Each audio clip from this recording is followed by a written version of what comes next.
I wanted to start today, particularly for all of the West Australian members in the audience, for first of all letting you know that I was born and bred in a small town in Western Queensland called Roma.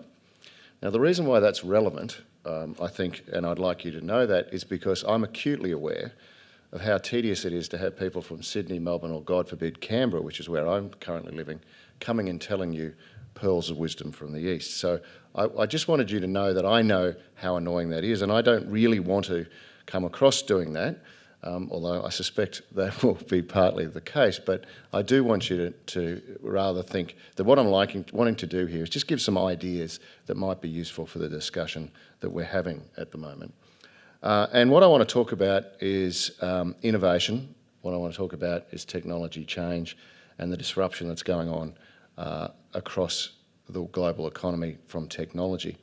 And to paraphrase Paul Keating, it's very hard to find a parrot in any pet shop that's not talking about innovation at the moment, but I think that's a really valuable thing.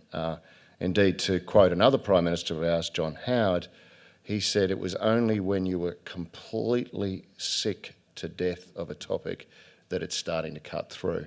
And I think that means we really do have to, as leaders, as community engagement people, we need to continue to talk about these issues. And a big kudos to our Prime Minister who's clearly doing that. So, technology change is not new. Our CEO likes to tell a story, Andy Penn, he likes to tell a story about a huge controversy that was racking the world back in the first decade of the 20th century. So around about 1910, and it was the issue of driverless lifts. There was great controversy, as some of you will recall, most of you will know, that back then you had lift elevator drivers. They used to take you to the floor and open and close the door, and there was a huge controversy about what would happen if we got rid of those drivers. There would be people getting stuck, they wouldn't know what to do. There would be crashes, and of course, what were we going to do with all of the lift drivers thrown on the scrap heap of history? Now, needless to say, the electronic elevator won, and I think we can all quickly see the direct parallels with the driverless car debate we're having here. So technology change is not new. It's been happening for many, many years, from the Luddites down at least, and we do know that this is a fact of life. What is different, and what really I think is causing quite a lot of angst at the moment, is both the scope and the pace of that change. We are seeing really now industry after industry being disrupted by technology.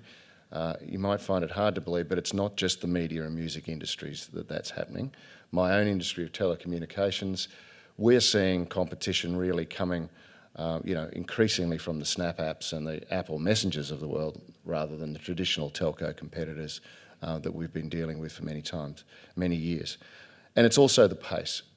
Change is happening exponentially rather than at a rate that was more traditional and took some time. And what that means, of course, is that more and more people are affected, and the ability to adjust becomes a lot harder.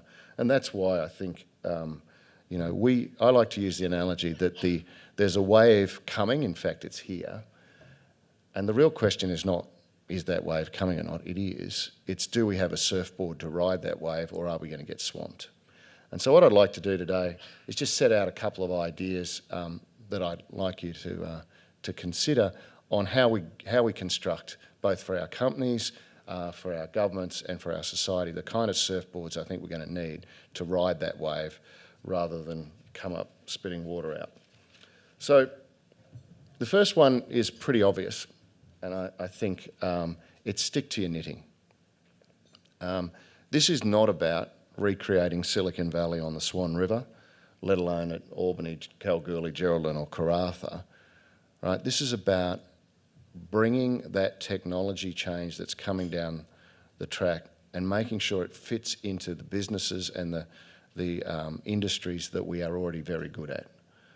And obviously in WA, that is a big issue about mining, agriculture, tourism, education, and the other great industrial sectors that you have here.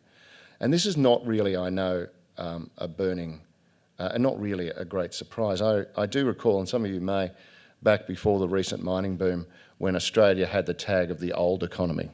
And that's because all we did was mining, because as everyone knows, that's just quarrying. And I think the reality of that became quite apparent when the boom arrived, or the idiocy of that became apparent when the boom arrived. But I think we all know in this room the technology sophistication of the mining industry is off the charts. And I spoke a moment about driverless cars. The part in Australia where that driverless technology is at its premium, of course, is in the great big mines in the north of this state. So technology is already a part and a factor of all of our lives, but that pace, as I say, is quickening. It's about data analytics that allow us to better control our inputs, to better get to understand what our customers' needs are and to better service our customers. It's about the Internet of Things, which allows us to collect a whole lot more data from our farms, from our mines, from our workplaces than we've ever had before, and utilise that data in new and creative ways.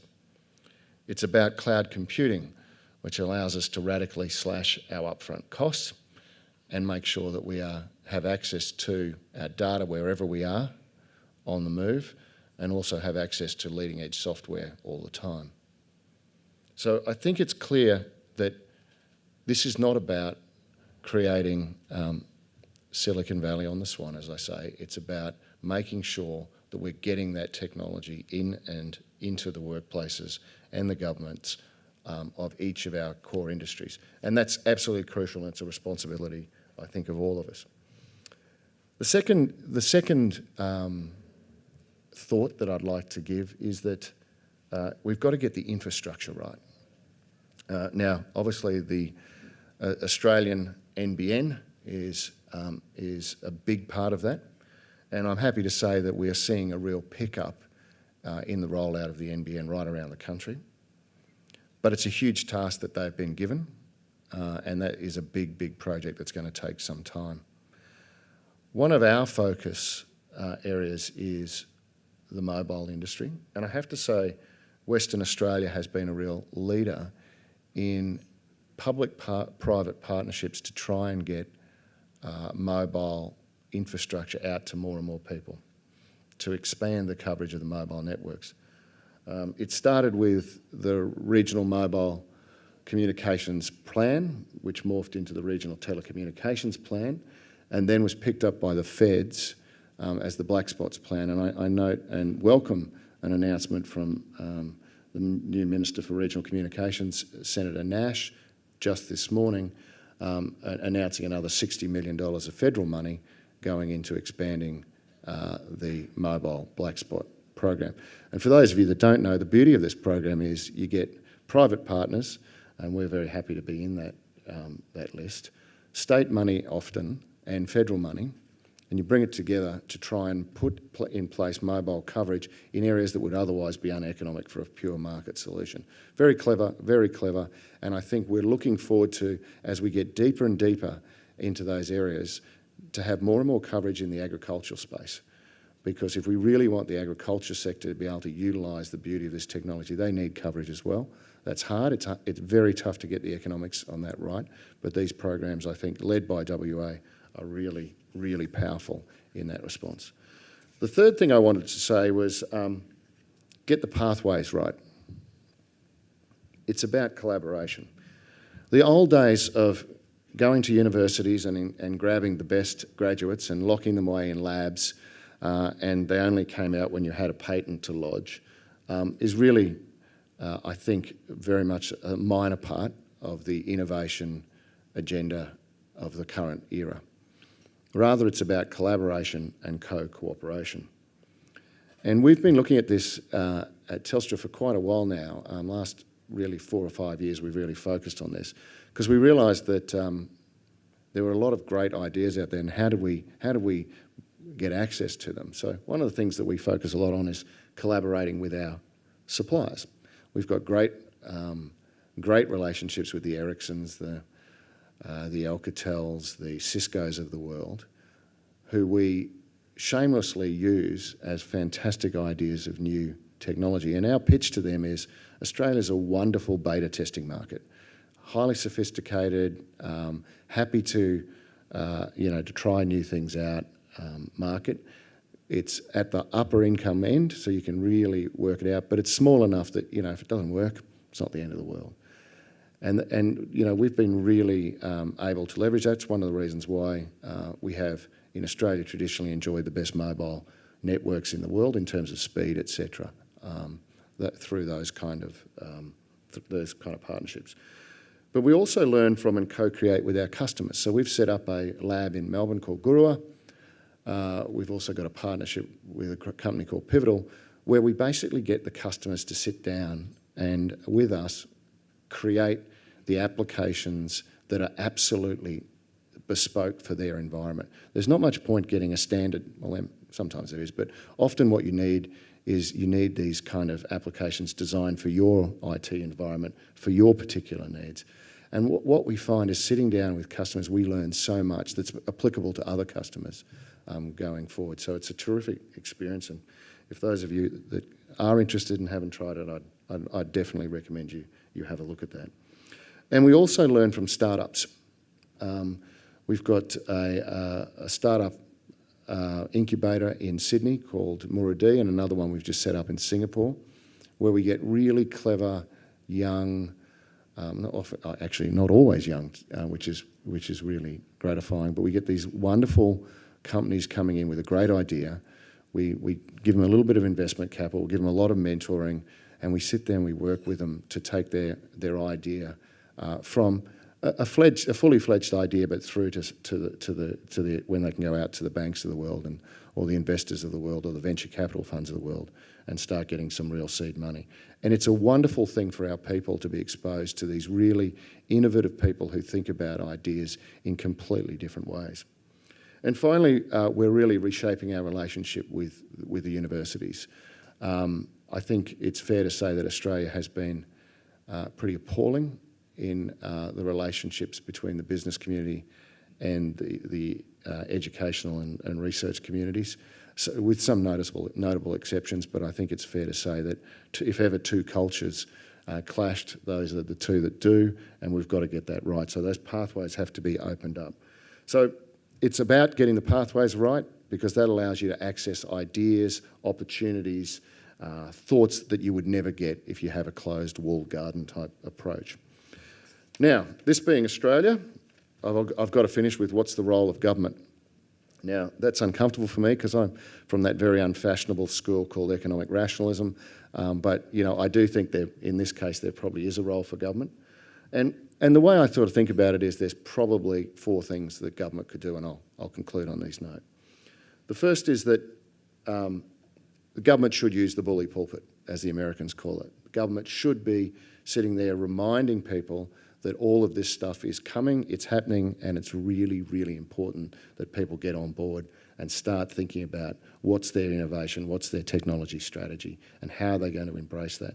And as I said before, great kudos to the PM, who's I think one of his ministers joked the other day that they've had to change their name by deed poll to innovation. So that he is really pushing that agenda, and I know it's something that's quite bipartisan now as well. So that is a very good thing. The second role for government is to facilitate the pathways, to act as a dating service. Some of that can be naff, I know, but really it's about continuously trying to work with the CEDAs of the world, with the various organisations and agencies out there to build the kind of connections that we know can only come from people walking and talking and in learning from each other. The third role of government is to make sure that their other policies aren't pulling in the opposite direction. Tax is the obvious one that's being discussed a lot at the moment. I won't go into that. I think education are the big three, and really making sure that the STEM stuff is real. When I left school, you basically went to university to become a doctor, a lawyer, an accountant, or an engineer. And engineers were considered a bit weird as well. And that was absolutely the path that I wanted. It is very gratifying to see in my own children a much greater sort of science is cooler. Now, we're still not there yet, but it is really gratifying to see that come. And I think the role of government in ensuring that education is fundamental to that. We're playing a bit of a part. We're funding things like Code Club Australia, for example, and that's really important. But obviously, government education policies, and that's where states come in particular, is fundamental. And then finally, and possibly the most hard thing of all, and I'll finish on this note, is for governments to be an exemplar, which is the wording, I believe, that was used in the innovation statement. Governments need to be leading-edge users of technology, not laggards. And we know that's hard for obvious reasons. If I'm a minister and I go out and I invest in this and it doesn't work, I'm going to get pasted by the media, and that's not a good thing. I understand that, but I think we've got to encourage governments to really be the lead in this. And in straitened economic times, there's probably good reason for that. I'll finish with one story. We've got this wonderful, we're spending a lot of money on Telstra Health, an e-health facility.